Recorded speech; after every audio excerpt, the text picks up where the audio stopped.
आचार्य doctor ज्योत्स्नाताई Patankar यांचं स्वागत करते आजच्या चौथ्या दिवशी. समर्थ स्वतःच म्हणतात की आत्माराम दासबोध माझे स्वरूप असं समर्थांनी या ओवीत म्हटलेलं आहे. तर दासबोधापेक्षा सुद्धा आत्मारामाला कुठेतरी समर्थांनी जास्त महत्वाचं स्थान दिलंय. दासबोध आत्मारामाला समर्थांचं हृदय म्हणतात. बघूया आज ताई आपल्याला काय सांगतात आहे. आपल्या सगळ्यांप्रमाणे मीही उत्सुक आहे ताईंकडून खूप काही शिकायला. ताई आपल्याला दंडवत प्रणाम. पुढील सूत्र आपल्या हाती.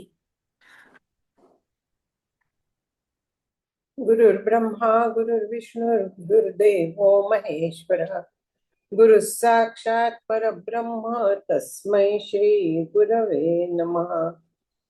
मूकं करोति वाचालं पंगुं लंकयते गिरिं यत्कृपातमहं वन्दे परमानन्दमाधवम्.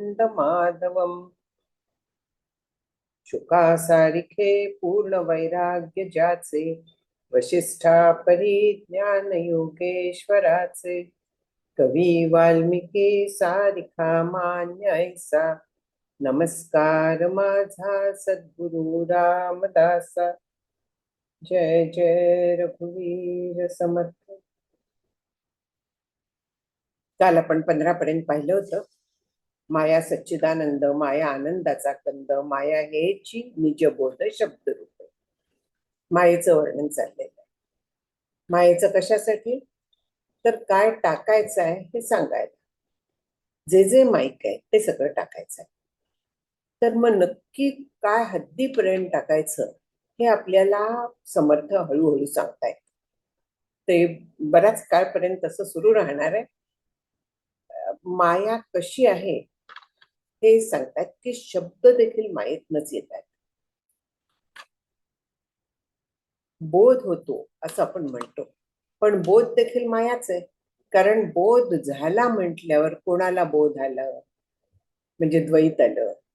किती बोध झाला आलं. बोध होणं म्हणजे कोणाला तरी कळणं. तिथे द्वैत आलंच. काय कळलं, कसलं कळलं, कशाविषयी कळलं म्हणजे तिथे माया आली. बोध रूप होणं वेगळं आणि बोध होणं वेगळं, त्याच्यात फरक आहे. साखर रूप होणं वेगळं आणि साखर चाखणं वेगळं, तसं आहे. म्हणून पुढे सांगतायत की माया हे आत्मा, ब्रह्म आणि स्वरूप, 3 शब्द. आत्मा, ब्रह्म आणि स्वरूप हेही मायेची रूप. रूप आणि अरूप सकळ माया. आता आत्मा हा देखील मायेचं रूप म्हणतात, ब्रह्माला पण मायेचं रूप म्हणतात, स्वरूपालाही मायेचं रूप म्हणतात. हे कसं काय?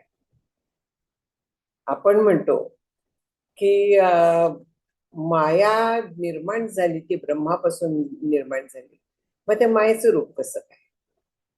तर इथे विचारात घ्यायचे ते शब्द विचारात घ्यायचे, सापेक्षता विचारात घ्यायची. पहिलीच जी अगदी उभी होती या आत्मारामातली, त्याच्यात काय म्हटलं होतं की जयासी लटिका आळ आला जो माया गौरीपासून झाला, जालाची नाही तया रूपाला रूप कैसे. म्हणजे काय सांगितलं होतं की मायेपासून निर्माण झालेल्या माणसाने ब्रह्माला तू आहेस, तुझं नाव ब्रह्म वगैरे सांगितलं. म्हणजे ब्रह्म हे नाव, ही संकल्पना ही मायेतनं आली की नाही. ब्रह्म जे आहे, प्रत्यक्ष तत्व जे आहे ते सगळ्याच्या पलीकडे आहे. त्यात तिथे शब्दच नाहीये. शब्द नसल्यामुळे जेव्हा शब्द येतात तेव्हा ती माया आहे. हा सूक्ष्म जरा भेद लक्षात घ्यायचा की शब्द आला की शब्द उच्चारणारी वाणी आली की नाही, म्हणजे तिथे माया आली की नाही, द्वैत आलं की नाही. शब्द आला की तो ऐकू येतो, द्वैत आलं, ऐकणारा कोणीतरी आला. म्हणून आत्मा म्हटलं की म्हणणारा कोणीतरी आला, काय म्हणतोय ते आलं, माया आहे. जिथे सापेक्षता आहे तिथे माया आहे. शब्द मायेतून निर्माण झालाय आणि शब्दाने जे काही सांगता येतं ते सगळं मायेतलं असतं. शब्दांच्या पलीकडले म्हणून जे म्हणण्यात येतं ब्रह्मशब्दांच्या पलीकडलं आहे, त्याच्याबद्दल बोलताच येत नाही. येतो वाचा निवर्तन्ते अप्राप्य मनसा सह, वाणी पूर्ण तिथे थांबते. किंवा गुरुस्तु मौनम व्याख्यानम शिष्यस्तु छिन्न संशय. ब्रह्म म्हणजे काय मला सांगा. गुरु गप्प बसले. का गप्प बसले? कारण ब्रह्माबद्दल काहीही बोलणं शक्य नाही. न बोलणं हेच ब्रह्माचं वर्णन आहे. आणि इथे तर काहीतरी बोलायला लागताय. मग जेव्हा बोलायला लागताय तर तेव्हा ते मायेतनच बोलायला लागतं ना. म्हणून आत्मा, ब्रह्म, स्वरूप ह्या संकल्पना मायेतनं आलेल्या आहेत. संकल्पना ह्या वेगळ्या आहेत आणि खरं जे ब्रह्म आहे, ज्याच्याबद्दल बोलता येत नाही, ते वेगळं आहे. ते तत्व आहे. तत्व म्हणजे केवळ ते, दुसरं काही नाही. रूप आणि अरूप सगळं माहीत. रूप म्हणजे जे काही रूपवान पदार्थ आहेत ते. रूपवान म्हणजे सौंदर्य वगैरे हा अर्थ नाहीये. रूप म्हणजे आकार ज्याला आहे, ज्याचं ज्ञान होऊ शकतं, त्याला रूप आहे. अगदी म्हणजे हिप्पोपोटामस सुद्धा रूपवान आहे, कारण त्याला आकार आहे. आकार आला की रूप आले. म्हणून रूपवान सगळी माया आहे आपल्याला पटलं. पण अरूप पण माया कशी काय? आकाश तत्व, ईश्वर तत्व, अव्याकृत तत्व कळत नाही इंद्रियांना. पण तरी देखील ते मायेतून निर्माण झालेलं आहे. ती मायाच आहे. जीव, शिव आणि ईश्वर हाही मायेचाच विस्तार. विश्वरूप विश्वंभर अवघी माया. समर्थ म्हणाले होते ना शिष्याला की जाणीवती तुकी माया माईक जाय विलया, त्या मायेचा विस्तार प्राण सखया ऐक सांगतो. मायेचा विस्तार सांगणं चाललेलं आहे. कुठपर्यंत गेलेलं आहे? शब्द देखील ब्रह्म वगैरे माया आहे. जीव ही जी संकल्पना आहे ती माया आहे. कारण जीव म्हणजे आपण पाहिलेलं आहे, बुद्धी, आत्मा आणि त्या आत्म्याचा ज्ञान प्रकाश जो बुद्धीमध्ये पावतो तो, असं तीन मिळून जीव होतो. त्यातली बुद्धी पंचभूतिक आली, चिदाभास, बुद्धीत पडलेला प्रकाश आला, आभास आला तो, आणि तत्सापेक्ष आत्मा आला. जे देहात अडकल्यासारखं वाटणारं ब्रह्म त्याला आत्मा म्हणतात. म्हणजे आत्मा माईक झाला की नाही? आत्मा ही संकल्पना माईक झाली. आत्म्याचं स्वरूप माईक नाही हे लक्षात घ्यायचं. आत्म्याचं स्वरूप ब्रह्म आहे. पण जेव्हा त्याच्याबद्दल बोलायला जातो, जेव्हा शब्द येतात, जेव्हा आपण म्हणतो की देहात ल ब्रह्म म्हणजे आत्मा, तेव्हाच तिथे सापेक्षता येते, आणखीन तिथे माया येते. शिव म्हणजे आत्मा. आत्ताच पाहिलं सापेक्षता. ईश्वर जो अनंत कोटी ब्रह्मांडात जो व्यापून आहे, ते ब्रह्म म्हणजे ईश्वर. त्याचं पण तसंच आहे की मायेत पडलेलं प्रतिबिंब माया आणखीन ब्रह्म मिळून ईश्वर होतो. मग तो त्याच्या अस्तित्वासाठी मायेवरती अवलंबून आहे. मायेवरती अवलंबून आहे, मायेचाच घटक आहे म्हटलं, तो सत्य कसा असेल? तो पण मायेतलाच आला.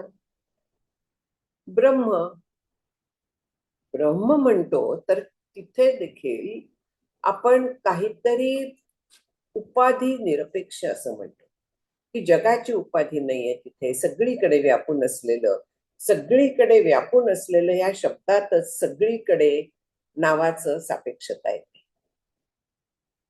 सगळीकडे या शब्दाच्या वरती निरपेक्ष शब्द येतो.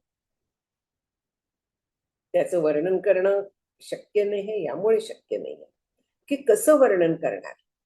जिथे म्हणून शब्द पोचतायत तर ते प्रत्येक गोष्ट ब्रह्म नाही, स्वरूप नाही. म्हणून उपाधी निरपेक्ष, जग निरपेक्ष, कसल्याही निरपेक्ष असं जेव्हा आपण म्हणतो तेव्हा कशाशी तरी आपला संबंध येतो. तिथे सापेक्षता आली, आणि सापेक्षता आली, द्वैत सापेक्ष निरपेक्ष ब्रह्म आले. माया किती सूक्ष्म गेलेले आहेत पहा समर्थ. मग ही माया आणखीन काय करते? सगळं हे संकल्पना, सगळंच हे माईक आहे, अगदी खरं आहे.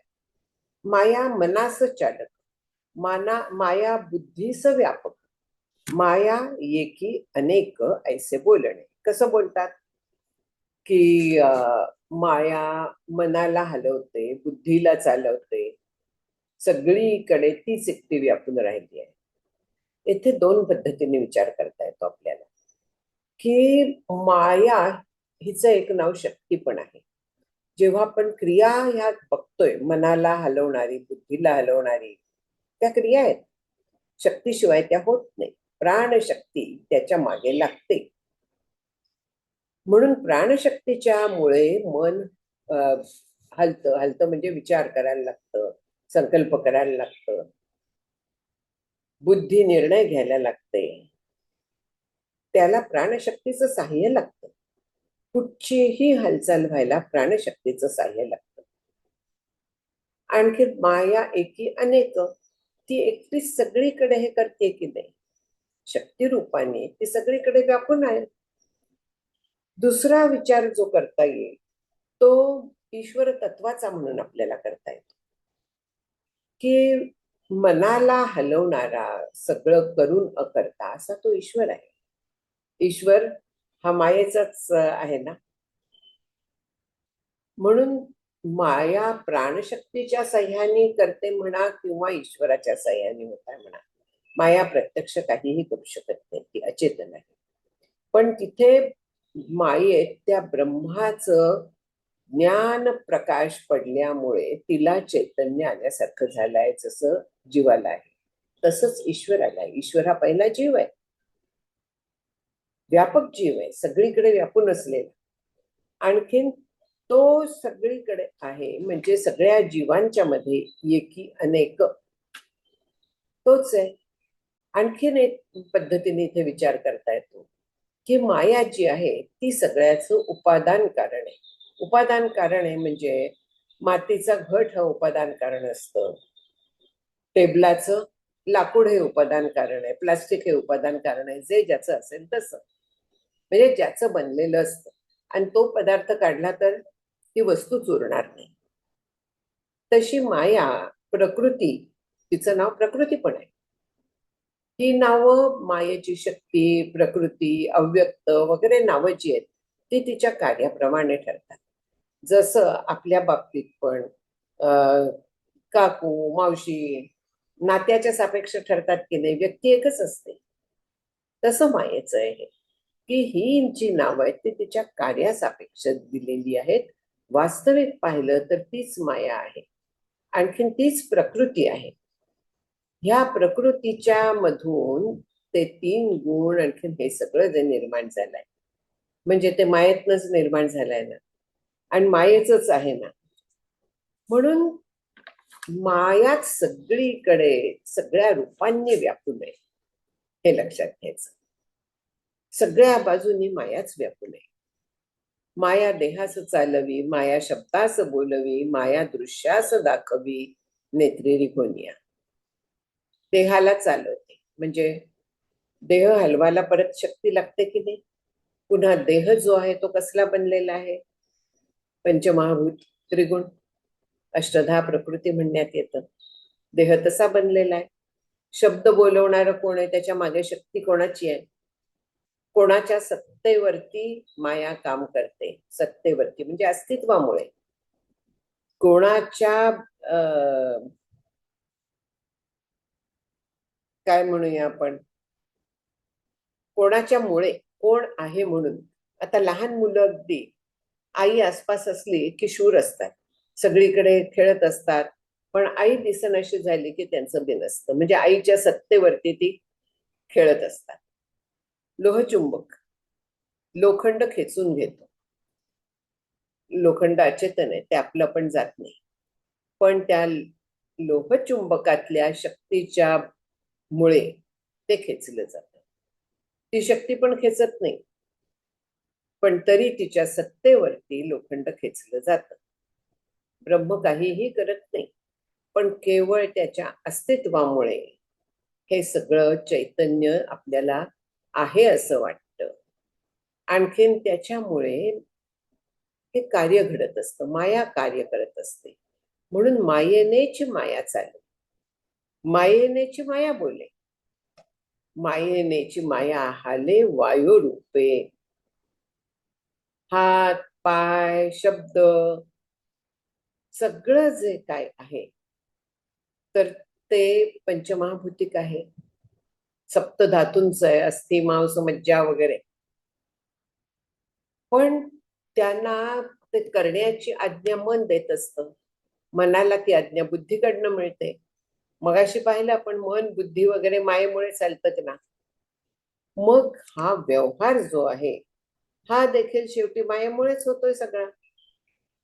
पाय जे आहेत तर ते देखील पंचमहाभूतांचे आहेत. त्यांना शक्ती देणारं प्राणतत्व आहे, मायेच आहे. जे काही घडताय ते मायेमुळे घडताय. दासबोधात असाच एक समास आहे की पंचमहाभूतांना देव तिथे म्हटलेलं आहे की देवच खातो, पितो, ओकतो, सगळं वर्णन देवाच्या ह्याच्यावरती केलेलं. देव करतो म्हणजे कोण करतो? ही मायाच करते. कारण देव जो आहे तर तो देव म्हणजे जे चैतन्य आहे आपल्या शरीरात त्याला देव म्हटलेलं आहे. आणि तेच ते करत असतं की नाही. म्हणून सगळं करणारं जे आहे ती माया आहे. इथे शिष्य प्रश्न विचारतो. शिष्याला प्रश्न असा पडलाय, तो शिष्य म्हणे जिताता, माया चाले स्वरूप सत्ता. की माया करते असं तुम्ही म्हणताय, मायेनेच माया चाले, मायेनेच माया बोले. पण माया तर स्वरूपाच्या मुळे, स्वरूप आहे मागे म्हणून काम करते ना. उत्तर देतात समर्थ की अरे सत्ता तेची तत्वता माया जाण, तरी मायेने स्वइच्छया असावे आणि स्वरूप सत्तेने नसावे. मनास आले तैसे करावे हे केवी घडे. जी सत्ता आहे, सत्ता जेव्हा आपण म्हणतो तर त्यावेळेस काहीतरी तिथे शक्ती आली ना. शक्ती हे मायेचं रूप आहे. सत्ता तेच तत्वता माया जाण. ब्रह्म पूर्ण निष्क्रिय आहे. ब्रह्म काहीही करू शकत नाही, काहीही करत नाही. केवळ त्याच्या अस्तित्वामुळे माया जागरूक होते. म्हणूया माया काम करायला लागते. म्हणजे त्याच्या सत्तेवरती माया काम करते, म्हणजे त्याच्या अस्तित्वावरती काम करते. पण ती जी सत्ता आहे, ते जे सामर्थ्य आहे ते मायेतनच शेवटी येत आहे ना. मायेच आहे ना. ती स्वतःच्या इच्छेने काही करू शकते का? काहीही नाही. तिचं अस्तित्वच मुळी स्वरूपावरती अवलंबून आहे, ब्रह्मावरती अवलंबून आहे. आणि तू म्हणतोस की माया स्वरूप सत्तेनी, म्हणजे माया आहे वगैरे सगळ्या बाजूने की ती कामं करते. पण वास्तविक ती आहे का? स्वतःच्या इच्छेने ती काही करू शकते का? नाही. तिला चेतना जी मिळते ती कुठून मिळते? त्या ब्रह्माच्या सत्तेमुळे मिळते. तिथे कारणीभूत काय आहे? आता इथे प्रश्न येतो परत की त्या मायेला ऍक्टिव्हेट करायला या पद्धतीने मनाने काम करावं, बुद्धीने निर्णय द्यावा, हे कशावरती ठरतं? हे ठरतं ते वासनांवरती ठरतं. वासना देह असं म्हणण्यात येतं. आणि ह्या वासना देह बीजरूपाने प्रलयकाली देखील ब्रह्मामध्ये राहतो, मायेमध्ये राहतात. आणखी ते कार्य करत असतात. वासना संचित तैसी बुद्धी उपजे मनामध्ये, माऊलींनी म्हटलेलं आहे की जसं आपल्या वासना म्हणजे संस्कार, चांगलं वाईट जे काय कार्य आपण कार्य करतो ना, त्याच्यातनं एकतर पाप पुण्य काहीतरी निर्माण होतं, आणखीन दुसरा हा संस्कार निर्माण होतो. त्यामुळे नावं जेव्हा आपण ठेवतो ना कोणाला, तेव्हा देखील ते संस्कार आतमध्ये बसतात. नावं ठेवतो म्हणजे वाईट बोलतो आपण, त्या वाईट ह्याचे संस्कार आतमध्ये येतात. आपल्याला तसं करायची इच्छा होते. म्हणून त्याला महापाप म्हटलेलं आहे, निंदा. हे त्याच्या मागचं कारण लक्षात घ्यायचं आपण. थोडासा हा बाजूला गेलो, पण शेवटी हा सगळ्याचा उपयोग काय? आपल्याला साधनेला उपयोग असतो. शास्त्रासाठी शास्त्र शिकायचं नसतं. ते वापरण्यासाठी शिकायचं असतं.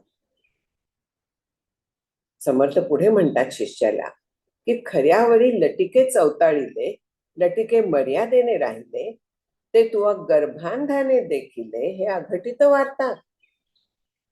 तैसी माया हे नाथिली आणि स्वरूप सत्तेने चालिली, ते तुवा गर्भांधाने देखिली ही वार्ता सांगसे. याच्यात गुरु शिष्यांचा संवाद एकदम वेगळ्या पद्धतीचा आहे म्हटलं ना. ते समर्थ शिष्याची जरा काढतायत. शिष्यांनी शंका घेतली, अगदी बरोबर आहे की माया स्वरूप सत्याने चालते, म्हणजे स्वरूप सत्य आहे, माया सत्य आहे वगैरे, असं त्याला कुठेतरी अजून संशय आहे. पण समर्थ इथे सांगतायत की खरं जे ब्रह्म आहे त्याच्यावरती लटकी माया चवताळली आहे.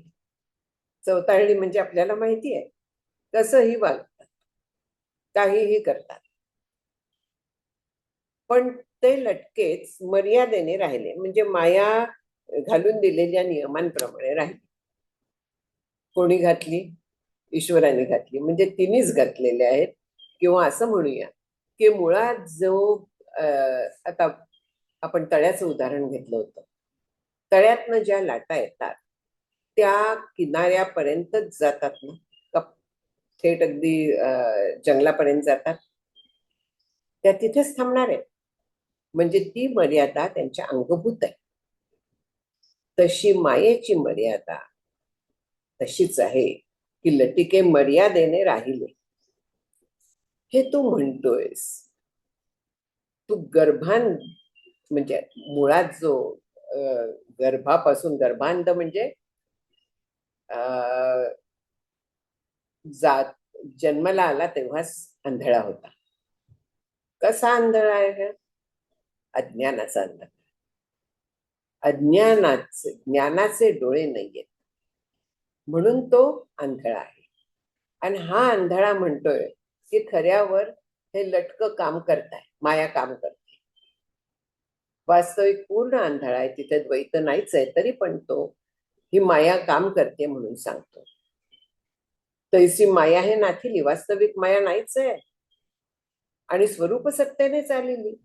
ही नसलेली माया त्या परब्रह्माच्या अस्तित्वामुळे काम करतेय, असं तू जो पूर्ण अज्ञानी आहेस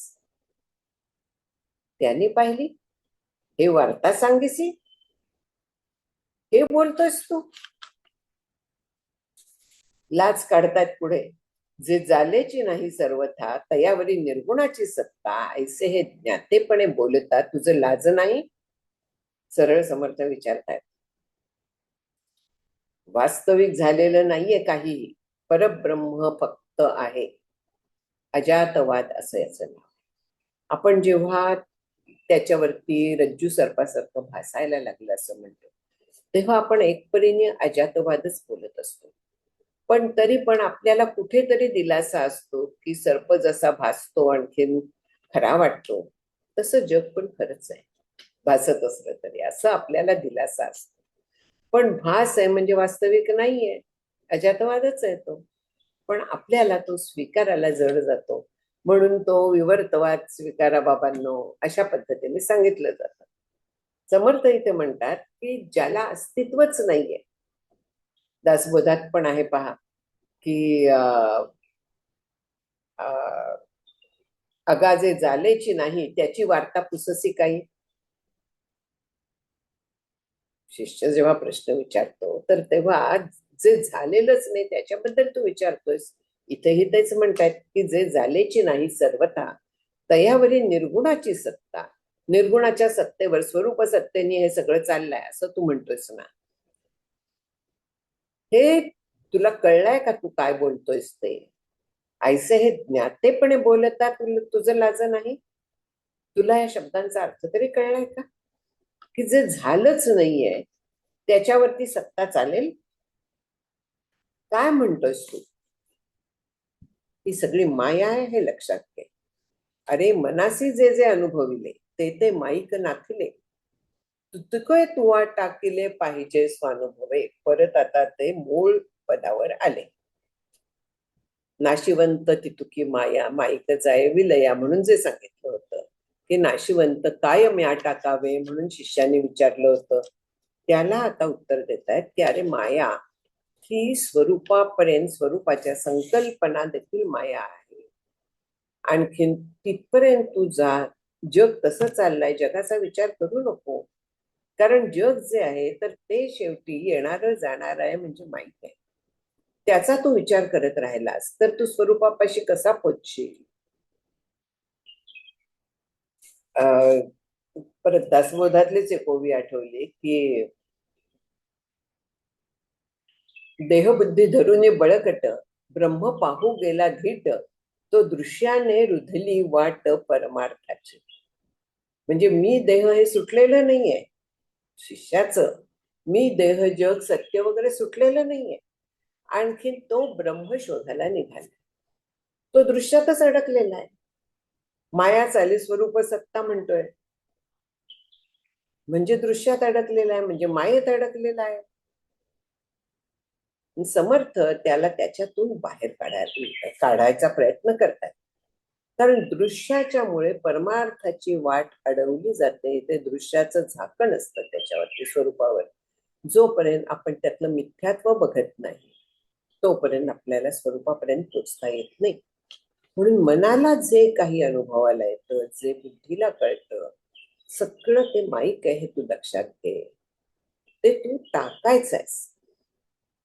आता ह्या शोध लावतात. अनेक गोष्टी प्रत्यक्ष त्या पाहिल्या जात नाहीत. गणितानी वगैरे शोध लावले जातात. आईन्स्टाईनचे काय, सगळे हे जे बरेचसे शोध आहेत ते सगळे गणिताच्या साह्याने, म्हणजे तर्काने वगैरे लागलेले.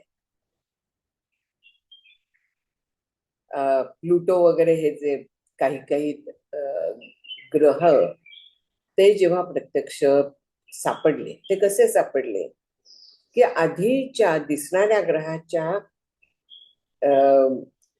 काय त्याची जी कक्षा असते तर तिथे त्यांना थोडासा गणिताच्या ह्याच्याप्रमाणे फरक जाणवला.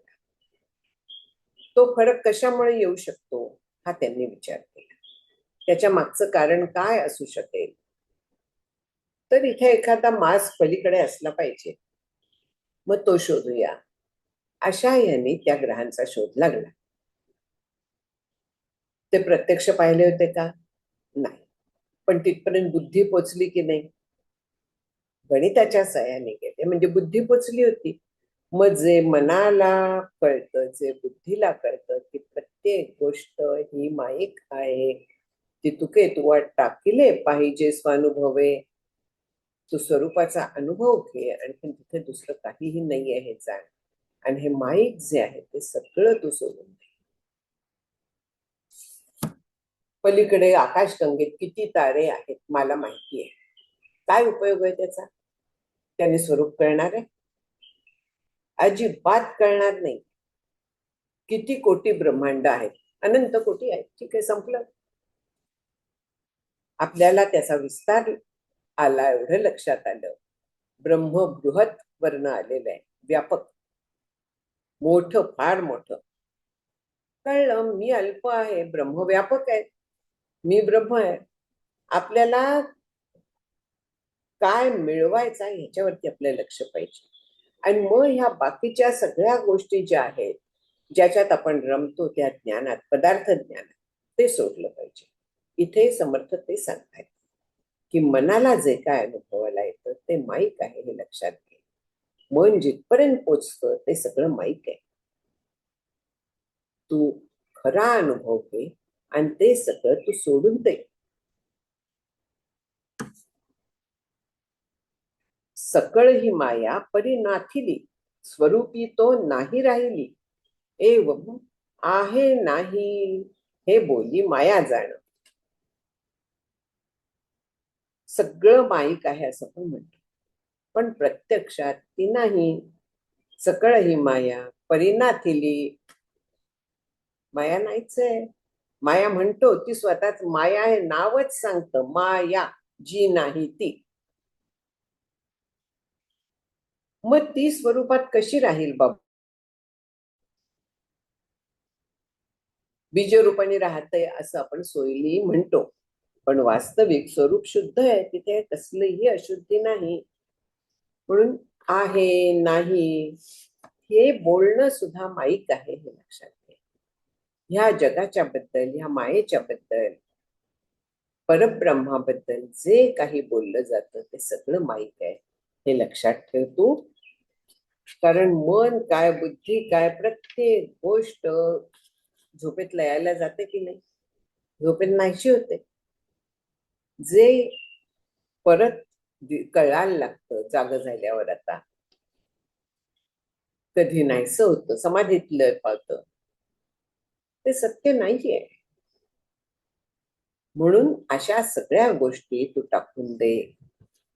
एवम सांगतो ते ऐकावे, माईक मायेने जाणावे, आता मनन करावे सावध होय.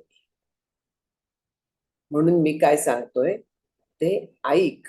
ऐक म्हणजे कसा ऐक, शब्दन शब्द लक्षात घे, त्यातलं मनन कर त्या शब्दांवरती. नुसतं शब्दांचा वरवरचा अर्थ विचारात घेऊ नको, त्याच्यावरती मनन कर.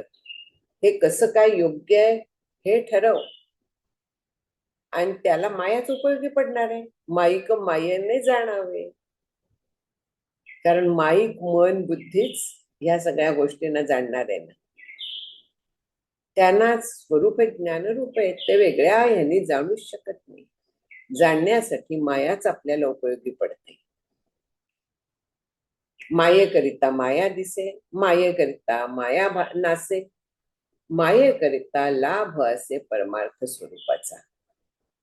म्हणून माया भवसिंधूचे तारू, माया पाळवी पैल पारू, माये विण उद्धारू प्राणी मात्र असं नाही, प्राणी असं नाही. आपले डोळे म्हणा, मन म्हणा, बुद्धी म्हणा, इंद्रिय म्हणा, सगळं माईक आहे. त्या माईक इंद्रियांनीच आपल्याला माईक जग कळतं की नाही. मायेकरिता माया दिसे. मायेने आपल्याला काही गोष्टी प्रोव्हाइड केल्या. काय? वेद, शास्त्र, श्री गुरु म्हणा, संत संगत म्हणा, हे सगळं मायेतनंच आलेलं आहे ना. आणि ते आपल्याला मायेच्या पलीकडे जायचा मार्ग दाखवतात. म्हणजे मायाच तिचा नाश करायला मदत करत असते आपल्याला. स्वतःच्या बाधाची, बाध म्हणतात त्याला, की असून नसल्यासारखं तिचं स्वरूप कळण्याचं ते मायाच प्रोव्हाइड करते. म्हणून मायेकरिता माया नासे आणि मायेकरिता लाभ असे परमार्थ स्वरूपाचा. तिने जे सगळे हे इन्स्ट्रुमेंट्स म्हणूया, सगळे जे आपल्याला दिलेली आहेत साधनं, त्याच्यामुळे आपल्याला परमार्थाचा लाभ होतो. मायेचं स्वरूप आपल्याला पक्क कळतं. म्हणून माया भव सिंधूचे तारू, माया पाववी पैल पारू, माये विण उद्धारू प्राणी असं नाही.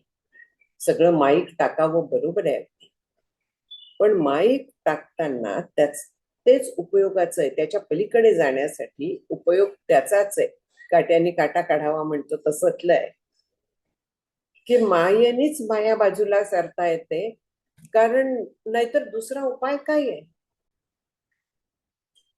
जग मिथ्या ठरवायला शब्द, शास्त्र, श्री गुरूंचं सांगणं हाच उपाय आहे ना. हा आपल्याला अप्लाय कशाने करता येतो, तसा विचार कशाने करता येतो? मनाने आणि बुद्धीने, म्हणजे मायेनेच ना.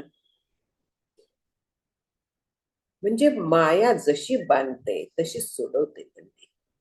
म्हणून ह्या भवसिंधूचं म्हणजे मायेचा सागर जो आहे त्याच्यातून तरुण जायला तीच उपयोगी पडते.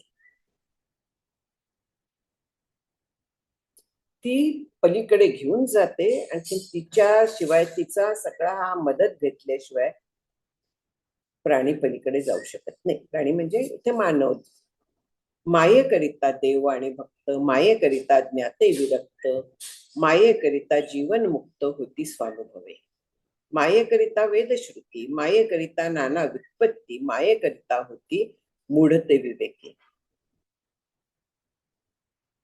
देव ही संकल्पना मायेतून निर्माण झाली. कारण शब्दात संकल्पना आहेत, मायेच्या शिवाय काहीही आपल्याला कळणार नाही. मग आपल्याला आधार कोणाचा असतो? त्या देवाचा असतो ना, त्या संकल्पनेचा असतो ना. त्याची आपण उपासना करतो. उपासना करून चित्त शुद्ध होतं, आपलं शांत होतं.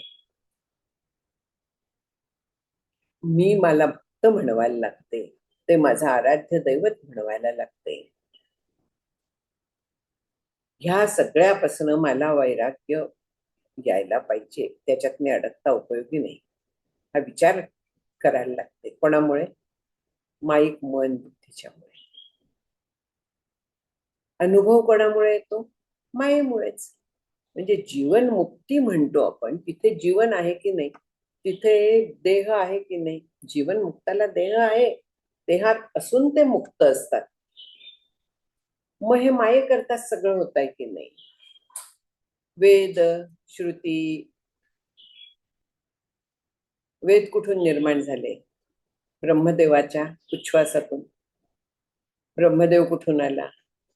ईश्वर जेव्हा रजोगुण स्वीकारतो तेव्हा त्याला ब्रह्मदेव म्हणतात. ईश्वर कुठून आला? मायेतून आला. म्हणजे वेद कुठून आले? मायेतून आले. शब्दरूप आहेत ते. शब्द म्हणजे माया आहे. सगळ्या बाजूने विचार केला तरी वेद वगैरे जरी अपौरुषेय त्यांना म्हटलं तरी ते माईकच आहेत. व्युत्पत्ती सगळ्या मायेच्यामुळे आहेत. शब्द भांडार कुठून आलाय? ओंकारातनं निर्माण झालाय. ओम कुठून निर्माण झालाय? मायेतून निर्माण झालाय. जरी त्याला ब्रह्माचं नाव आपण म्हणत असलो तरी तो मायेतूनच आलेला आहे. आपण ब्रह्म म्हणतो, बृहत वर्ण आलेला आहे, फार मोठं व्यापक म्हणतो. परत व्यापक ह्या अर्थीचे मोठा किंवा सत्तावान अशा ह्यानी तो शब्द आहे. वैभव संपन्न वगैरे भूमाचे असे 2-3 पद्धतीने अर्थ केले जातात. मग ही सगळी जी ब्रह्माची नावं आहेत, चिती, चित, ज्ञानरूपता, ही सगळी जी नावं आहेत ती काय आहे? व्युत्पत्ती शास्त्राच्या दृष्टीने, त्याच्या अर्थाच्या दृष्टीने ही सगळी जी नावं आहेत ती मायेतनच येते. आणि मायेच्यामुळेच म्हणजे ह्या सगळ्या शास्त्रांच्यामुळे जे मूढ असतात ते विवेक वापरायला शिकतात. संत सांगतात, वेद सांगतात, विवेक कसा वापरायचा हे आपल्याला शिकवलं जातं. ते शब्दांच्या माध्यमातूनच येतं, कोणाच्या तरी माध्यमातून येतं, म्हणजे मायेतूनच येतं. विवेक पण मायेतूनच येतो. हे सगळं मायेतूनच येतं. म्हणून माया परमार्थाचे अंजन, मायेकरिता जोडे निधान, मायेकरिता सावधान साधक स्वरूपी, मायेकरिता स्वहित घडे, मायेकरिता भ्रांती उडे, मायेकरिता विघडे प्रपंच भान. म्हणून ह्या शास्त्राच्या रूपाने परमार्थ दिसण्यासाठी माया अंजनासारखी आहे. ही जी संकल्पना आहे ती काहीतरी एक विशिष्ट अंजन घातलं डोळ्यात तर भूमिगत धन दिसतं, भूमीत पुरलेलं, अशी एक संकल्पना आहे. म्हणून मायेतली जी ही वेद, श्रुती वगैरे म्हणजे उपनिषदांसारखं आहेत, संत, श्री गुरु वगैरेचे आहेत, त्यांचे शब्द जे आहेत ते अंजनासारखे आहेत. आणि ते आपल्याला परमार्थ धन, जोडे परमार्थ धन, ते आपल्याला मिळवून देतं. आणखीन माया आपल्याला मन बुद्धी जर का शुद्ध झाली आपली तर साधक सावधान राहतो. माझी साधना नीट चालली आहे की नाही, स्वरूपानुसंधान बरोबर आहे की नाही. अनुसंधान हा फार मोठा साधनाचा भाग येतो, फार मोठा भाग आहे, महत्वाचा भाग आहे. मायेमुळेच येणार आहे तो. आणि तिच्यामुळे स्वहित घडतं, तिच्यामुळे मला माझं स्वरूप काय आहे ते कळतं, मी कोण आहे ते कळतं, मी देह आहे, जग सत्य आहे, हा जो भ्रम होता तो भ्रम नाही सांगतो. कारण मला शास्त्र सांगतं की तू देह नाहीस, देह पंचमहाभूतांचा आहे, तू परब्रह्म आहेस. देह पंचभूत मेळावा शेखी जाईल पंचत्वात.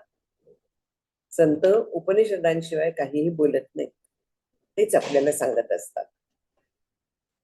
हा भ्रम मायेच्यामुळे जातो, मायेने दिलेल्या साधनांमुळे जगत सत्यत्व भ्रांती जाते. जग कायम टिकणारं नाहीये हे आपल्याला शास्त्र सांगतं. आणि प्रपंच जो आहे तर त्याच्यात अडकणं हे माया आपल्याला शिकवते म्हणून आपलं जातं. तोपर्यंत आपण त्याला सत्य मानून चालत होतो. इतका काळ आपण तोच खरा म्हणून धरून चाललो होतो, त्याच्यात अडकलो होतो. पण मायेतनं मिळालेल्या साधनांनी आपल्याला कळलं की प्रपंचात अडकलो तर आपण आपला स्वरूप प्राप्त करून घेऊ शकणार नाही. म्हणून प्रपंच असून दे, त्याच्यात मी असून दे, पण माझ्यात तो नसून दे. मी जर का तो घेऊन बसले माझ्यात, म्हणजे त्याचाच विचार करत बसले, तर मी परमार्थ पाहू शकणार नाही. तो तिथल्या तिथे त्यात तसाच वापरायचा, तसंच त्याच्यात राहायचं, पण आतमध्ये साधन चुकायचं नाही. म्हणून माये विण ज्ञान कैचे, माया जीवन सकळ जीवांचे, माये विण साधकांचे कार्य नसले, माये विण परमार्थ जोडे, हे ऐसे कैच न घडे, माये विण सहसा नातुडे कुज योग्यांचे. ज्ञान होणं म्हणूया किंवा ज्ञान नावाचं जे आहे ते मायेशिवाय कसं काय आपल्याला कळणार आहे. मायाच आपल्याला ते शिकवत असते सगळं. आणखीन सगळ्या बाजूंनी विचार केला तर मायेतलेच पदार्थ आपल्याला जिवंत ठेवायला, विचार करायला उपयोगी पडतात की नाही. तिच्या वाचून काहीही होणार नाहीये. सगळं जे आहे ते माईक आहे जेव्हा आपण म्हणतो, तर त्यावेळी सगळं कार्य, सगळे पदार्थ, जिवंत राहायला, मरायला, प्रत्येक गोष्टीला जे काय आहे ते मायेतनं झालेलं आहे. मायेशिवाय कसलंही काहीही होणार नाहीये. आणि मायेच्या शिवाय परमार्थ साध्य होईल असं कधीही होणार नाही. कारण आत्ताच आपण पाहिलं, परमार्थाची साधनं कोण देतं? माया देते. सद्गुरू कसे भेटतात? मायेतूनच भेटतात. शास्त्र कसं? मायेतूनच येतं. म्हणून जे योगी आहेत, म्हणजे ज्यांना प्रत्यक्ष अनुभव आलेला आहे, ते तो कसा आला, काय आहे, हे मायेच्या शिवाय आपल्याला कळणार नाही. कारण ते शब्दात तेच मांडतात, आपल्याला ते कळून देतात. सकळ माया योगियांची माऊली, जेथील तेथे नेऊन घाली, कृपाळूपणे नाथिली आपण होय. माऊली म्हटलेलं आहे मायेला. ईश्वराला पण आपण माऊली म्हणतो ना. ईश्वर पण मायेतलाच आहे. कारण ती साधन पुरवते, आणखीन आपल्याला आपल्या स्वरूपापर्यंत पोचवते. नुसती पोचवत नाही, तर इतकी ती कृपाळू आहे की ती स्वतः नाहीशी होते. नाहीशी होते म्हणजे मी सत्य नाहीये बाबा, हे स्वतःच सांगते. आपल्याला ते पटवून देते. आणि मग आपण तिच्यापासून दूर झालो की ती खुश होते असं आपण म्हणूया. कारण ईश्वराला देखील त्याच्याकडे आलेले आवडतात. म्हणजे मायेला आवडतात असं म्हणायला लागतं आपल्याला. हे बोलायची पद्धत आहे. कृपाळूपणे नाथिली आपण होय. आपण मागे जाते. एक राम लक्ष्मण सीतेचा वनवासातली अशा तऱ्हेची एक कथा आहे की तिघ जात असत पायवाटेने. त्याच्यात राम सगळ्यात पुढे, सीता माता मध्ये, आणखीन लक्ष्मण मागे, अशा पद्धतीने जायचे. सीतेच्या मुळे लक्ष्मणाला राम दिसायचे नाही. त्याची घालमेल व्हायची. सीतेच्या ते लक्षात यायचं, मग ती हळूच जरा बाजूला व्हायची. मग लक्ष्मणाला राम दिसायचे. म्हणजे ती जी माया होती ती आपणहून बाजूला होऊन साधकाला परब्रह्माचं दर्शन करून देते. कृपाळू आहे ती. आपण ती बाजूला सरकतो. पुढे समर्थ सांगतात शिष्याला की सकळ मायेचे स्वरूप झाले पर्यंत जे सांगितलं मी तुला, त्याच्यात काय तुला कळलं की हे जे सगळं आहे हे मायेचंच आहे. मग तू वेगळा आहेस का त्याच्यातून? इथे कॅच क्वेश्चन आला. सगळं जर का माया आहे तर तू त्या सगळ्यातून कोणी वेगळा आहेस का? अजिबात नाही. तू सगळ्यामध्ये आलेला आहेस. म्हणून ह्याच्यातलं काहीही माझं आहे असं तू मानू नकोस. प्रत्येक पदार्थ मायेतला आहे, तू पण त्याच्यातलाच आहे हे लक्षात ठेव तू. आणि माझं काही आहे असं धरू नको. नाशिवंत टाकायचं आहे ना आपल्याला, मग हे माझं आहे वगैरे असं धरू नकोस तू. सगळं माईक आहे, तुझं स्वरूप सुद्धा माईक आहे, हे तू लक्षात घे. म्हणजे इथे समर्थांनी त्या शिष्याला कुठच्या हद्दीपर्यंत, काय हद्दीपर्यंत टाकायचं याची एक प्रकारे सूचना दिली. ती शिष्याला कळली की नाही हे आपल्याला कळेल. आता सांगतो तुझं खूण, तुवा नाशिवंत केले मदारपण, आता करीसी आळतेपण तरी माझं शब्द नाही. आता सांगतायत ते की मी तुला एक सांगतोय, तू मला नाशिवंत दिलं असं म्हणालास. पहिल्याच समासात आपण पाहिलं की मी दिलं असं शिष्याने सांगितलं. स्वामी म्हणाले मी घेतलं आणि चालायला लागले होते. तर आता मी तुला सांगतोय की तू मला नाशिवंत दिलं असं म्हणालास.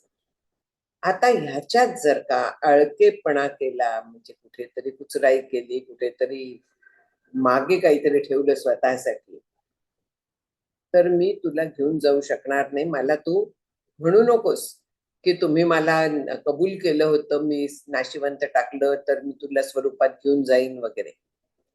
तू जर का सगळं टाकलं नाहीस तर मी तुला नेणार नाही, मग मला दोष देऊ नकोस. परत सांगतोय की संगती तुका नाशिवंत, निसंग शब्द अशाश्वत, म्हणून संग निसंगातीत होऊन राहील. ज्याचा संग आहे, कसलीही गोष्ट मनाचा, या मनाची संगती जन्म घेतले पुनरावृत्ती, माया माईका सोनी भ्रांतीवर पडा झालो होतो. मनाचा संग आहे, बुद्धीचा संग आहे, देहाचा संग वगैरे तर आहेच आहे, पण हे सूक्ष्म संघ आहेत. आणि हे सगळे संघ शेवटी नाशिवंत आहेत, कारण मन बुद्धी रोज झोपेमध्ये लीन होत आहे. संघ जातो की नाही त्याचा? संघ कोणाला आहे? संघ असायला दोन लागतात. हे कुठून आला, कुठून संघ? मग निसंग शब्द आहे मी म्हणालास, तर निसंग शब्द सुद्धा संघाच्या सापेक्ष आहे. जिथे सापेक्षता आली तिथे द्वैत आलं, जिथे द्वैत आलं तिथे माया आहे. म्हणून निसंग शब्द तो आहे, तो देखील अशाश्वत आहे, तो देखील मायेतलाच आहे. म्हणून संग आणि निसंग या दोन्हीच्या पलीकडे तुझा काय असतं की संग आहे आपल्याला कळतं, पण निसंग ह्या संकल्पनेचा आपल्याला संग जडतो. मी निसंग आहे हा सूक्ष्म अहंकार आहे, मला कसला संग नाही हा अहंकार आहे. ती सहजावस्था असते त्यावेळी मला संग नाही ही जाणीव सुद्धा जाते. अशीच वैराग्याच्या बद्दल पण आहे. याला गुणगंध वैराग्य असं म्हणतात की मला वैराग्य आहे ही जोपर्यंत जाणीव आहे तोपर्यंत गुणरूप वैराग्य आहे. पण ज्या वेळे ती जाणीव देखील नाहीशी होते, वैराग्य सहज होतं, तेव्हा त्याला गुणगंध वैराग्य म्हणतात. आणि ते खरं वैराग्य असतं, कारण जाणीव ती तुकी माया, निसंग आहे, जाणीव आहे. म्हणून ह्या दोन्ही संकल्पना सोडून दे, आणखीन मनाने पूर्णपणे अलिप्त राहा, निसंग होऊन राहा. आता पुढील निरूपण आदरे करावे श्रवण, संगातीत होई जेल ते खूण सांगिजेल पुढे. आता संगातीत कसं व्हायचं याची खूप सांगितली जाणार आहे, तेव्हा ते तू नीट ऐक. कारण समर्थांना माहिती आहे शिष्याला आपण हे कितीही सांगितलं तरी अजून त्याचा संग सुटलेला नाही. संग सोड म्हणून संग सुटत नाही. संघाचं काय कसं सोडायचं, काय हद्दीपर्यंत संघ आहे हे अजून ह्याला कळलेलं नाहीये. म्हणून ते म्हणतात की याच्यानंतर मी तुला ते सांगतो, नीट ऐक तू. इति श्री आत्माराम रामदासी विश्राम धाम, योगी पावती विश्राम जय ठाई. रामदासांच्या याच्यातला हा विश्रामधाम म्हटलेला आहे. म्हणजे काय आहे, की जिथे विश्रांती विश्रांतीला जाते असं जे स्वरूप आहे ते, म्हणून तिथे योगी विश्राम पावतात, योगी तिथे जातात. आत्मारामाचा इथे दुसरा हा काय म्हणायचा समास संपलेला आहे. आपण वेळ आहे आपल्याला, तिसऱ्याला सुरुवात करूया. ब्रह्मनिरूपण. ब्रह्मनिरूपण म्हणजे आधीचा जो माया निरूपण होता त्याचाच पुढला भाग आहे. एक संध आहे. पहिला ओवी पहा, संगती तुका नाशिवंत, सांडूनी राहावे निवांत. म्हणजे आधीच जे संघाच्या बद्दल बोलत होते तर ते एक प्रकारे त्याची प्रस्तावना होती. इथे आता संघाच्या बद्दल बोलताय. संगती तुका नाशिवंत, सांडूनी राहावे निवांत, एकपणाचाही अंत जागिया समाधान. सगळ्या संतांनी संघाच्या बद्दल सांगितलेलं आहे. न करी रे संग, राही रे निश्चळ, लागो नेती मळ ममतेचा, या नाव अद्वैत, खरे ब्रह्मज्ञान. सगळ्या बाजूनी संघ, संघात संजायते कामा, गीता म्हणते की नाही, कामात क्रोधो विजयाचे, क्रोधात भवते सम्मोहा. सगळी ती शिरी जी उतरंड आहे ती संघामुळे निर्माण झालेली आहे. संघ हा विचारांचा गीतेत सांगितलेला आहे. विषयांच्या विचारांचा संघाच्या बद्दल बोलत असतात ते तिथे. मग इथे आता संघ पूर्णपणे बाजूला कसा टाकावा याचा थोडासा विचार आहे. मग आता इथे मी एकटा आहे. मी म्हटलं परब्रह्म एकटा आहे, मी ब्रह्म आहे, मी एकटी आहे. हे सगळं जग जे आहे ते ब्रह्मरूप आहे. विचार करते मी. त्याच्याबद्दल समर्थ सांगतात की एकपणाचा उमस काढिता त्रिपुटी सावकाश होत आहे, म्हणून ध्यास एकपणाचा नको. कसं मन आपलं काम करतं पहान. प्रत्येकाचा इथे या ग्रंथात समर्थांनी विचार केलाय की मी आता एकपणा जो आहे की संघ म्हणताय ना, मग एकपणाचा पण संघ नको, त्या एकपणाचं पण मी मूळ काढणार आहे असा मी विचार केला. मग तिथे काय झालं, काढणारा कोणीतरी मी आला ना. काय काढायचं, मीपणाचं मूळ काढायचं ना. काढून टाकण्याची क्रिया आली ना, विचार आला ना, म्हणजे त्रिपुटी आली तिथे. म्हणून अशा पद्धतीचा मी अमुक करेन, मी हे होईल, हा विचार देखील संगच आहे. हा विचार देखील द्वैतातच आहे. म्हणून असा विचार करू नये. सूक्ष्मात जाताय. आपल्याला सगळ्या स्थूल साधनेची सवय आहे. इतक्या सूक्ष्म साधनेची आपल्याला सवय नाहीये. हा विचार करायची देखील आपल्याला ह्या पद्धतीने सवय नसते. त्यामुळे आत्माराम कठीण आहे म्हणून जे म्हणतात ते यामुळे म्हणतात की या पद्धतीने विचाराचीच आपल्याला सवय नसते. पुढे म्हणतात की तो मी आत्मा ऐसा हेतू, हे नाशिवंत टाकीतू, उन्मनी अवस्थेचा प्रांतू ते स्वरूप तुझे. मी तो आत्मा आहे असा जो विचार आहे, हा महाकारणाचा विचार आहे. महाकारण देहाचा तो देखील नाशिवंत आहे. कसा नाशिवंत आहे, तिथे सोहम महाकारण देहाचं स्वरूप आहे. हा विचार हेच महाकारण देहाचं स्वरूप आहे. मग तिथे अहम आला ना, तिथे द्वैत आलं ना, विचार आहे ना, तिथे शब्द आहेत ना, मग हे जाणार आहेत ना. हे सगळे नाशिवंत आहेत, म्हणजे हे सगळे माईक आहेत. मग ते पण थांबलं पाहिजे. म्हणून पुढे म्हणतात की उन्मनी अवस्थेचा प्रांतू ते स्वरूप तुझे. मना उन्मनी शब्द कुंठी तर आहे, तोगे तोची तो राम सर्वत्र पाये. कदा ओळखी माझी तुझे दिसेना, मनी मानसी द्वैत काही वसेना. मनाच्या श्लोकात आहे शेवटी हे.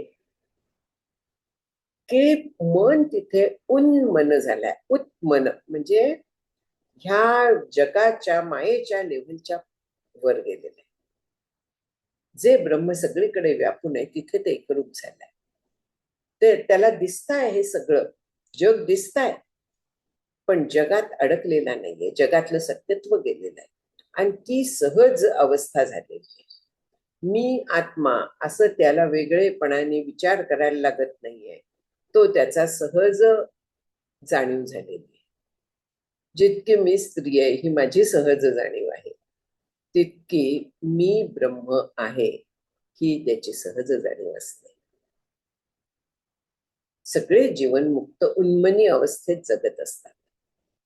उन्मनी म्हणजे वेडापणा नाहीये. उत्मन मन वरच्या स्तराला राहिलेलं असतं. त्यांचं मन सतत तसं असतं. ते ह्या जगात रमलेले नसतात. म्हणून तो जो प्रांत आहे ते तुझं खरं स्वरूप आहे हे लक्षात घे तू. मी आत्मा सोहम सोहम तू करत बसलास आणि त्याच्यातच रमलास तर तू मायेत रमतोयस. ते नाशिवंत आहे. तिथे मी नाहीये हे लक्षात ठेव तू.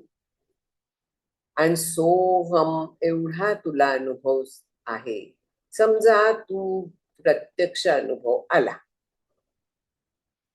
तुला अनुभव, ऐसा जो अनुभव आला तोही नाशिवंतामध्ये आला. अनुभवा वेगळा राहिला तो तू आत्मा. आता कुठे चाललात ते? अनुभव आला असं जेव्हा शिष्य सांगतोय, मला अनुभव आला.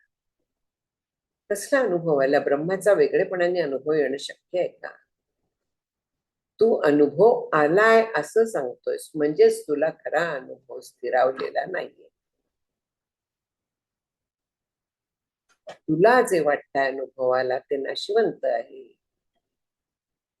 हे तू विसरू नकोस. त्या अनुभवाच्या पेक्षा आत्मा वेगळा आहे. कारण तिथे अनुभव अनुभविता वगैरे असं त्रिपुटी अजिबात नाहीये. ही सहज स्थिती आहे.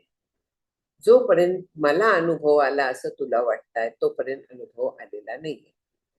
हे केनोपनिषदात स्पष्ट सांगितलेलं आहे. यदि मन्ये सुवेदेत तद् ब्रह्म. पूर्ण भ्रम आहे. जर का तुला कळलं की मला ब्रह्म कळलाय असं वाटत असलं तर तो भ्रम आहे. ते कळलंय पण कळलं पण नाहीये अशा तऱ्हेचा एक वेगळाच तो हा असतो. ते कळलेलं नसतं पण तरी पण अनुभव येऊन गेलेला असतो. तो स्थिरावलेला असतो. पण जेव्हा अनुभव आला असं आपण मिरवायला जातो तेव्हा तो माईकच असतो. तेव्हा तो नाशिवंतामध्ये असतो. तेव्हा तो अहंकार असतो. आणि त्या अनुभवा वेगळा. आत्मा हा पूर्णपणे वेगळा आहे. तो तू आहेस. म्हणून असं बोलू नकोस. हेही न घडे बोलणे. आता पाढेरा किती देणे. वेदशास्त्रे पुराणे तेही नासून जाती. सगळीकडे शब्द ज्ञान आहे. सगळीकडे शब्दांची मर्यादा आहे. सगळीकडे अहंकाराची मर्यादा आहे. सृष्टी बरोबर ही प्रत्येक गोष्ट नष्ट होते. म्हणजे हे सगळं मायकातलं आहे. मी किती सांगू तुला, काय पद्धतीने सांगू, हे सगळं सांगण्याच्या पलीकडे आहे. मर्यादा शब्दांची जेवढी आहे तेवढं मी सांगायचा प्रयत्न करतोय. समर्थ काय बोलायचं, कसं सांगायचं, कारण तिथे शब्द पोचू शकत नाही. त्यामुळे हा प्रश्न सगळ्यांना येतो. आणि म्हणून मग ते असं आहे असं आहे असं थोडस आडवळणाने सांगायला लागतं. तसंच ते सांगायचं आता आणखीन प्रयत्न करतायत. आपले आज तिसऱ्या ह्याच्यातले समासातले पहिल्या 5 ओव्या झाल्या आहेत. इथे थांबूया. फार जरा आज कठीण झालेला विषय पण त्याला इलाज नाहीये. कारण ब्रह्म आणि माया हा विषय हा जाऊन द्या. कळलाय तुम्हाला मला काय म्हणायचंय ते. जितका सांगावा किती किती पद्धतीने सांगावा तितका कमी पडतो, कारण त्याचा प्रत्यक्ष अनुभव येत नाही. प्रॉब्लेम तिथे आहे. तो असा अनुभव असतो असं सांगता येत नाही. असं असल्यामुळे ह्या सगळ्या वेगवेगळ्या बाजूने सांगायला लागतं. आणि ती अत्यंत सूक्ष्म संकल्पना असल्यामुळे ती आपल्याला ग्रास्प करायला पण कठीण जाते. बुद्धी सूक्ष्म झाल्याशिवाय ती संकल्पना ग्रास्प होत नाही. थांबूया इथे आपण.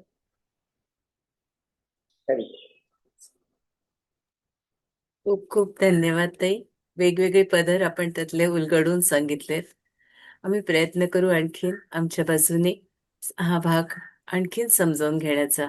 उद्या आपण पुन्हा भेटूया याच वेळेला ठीक 4 वाजता. खूप खूप धन्यवाद. जय श्रीराम.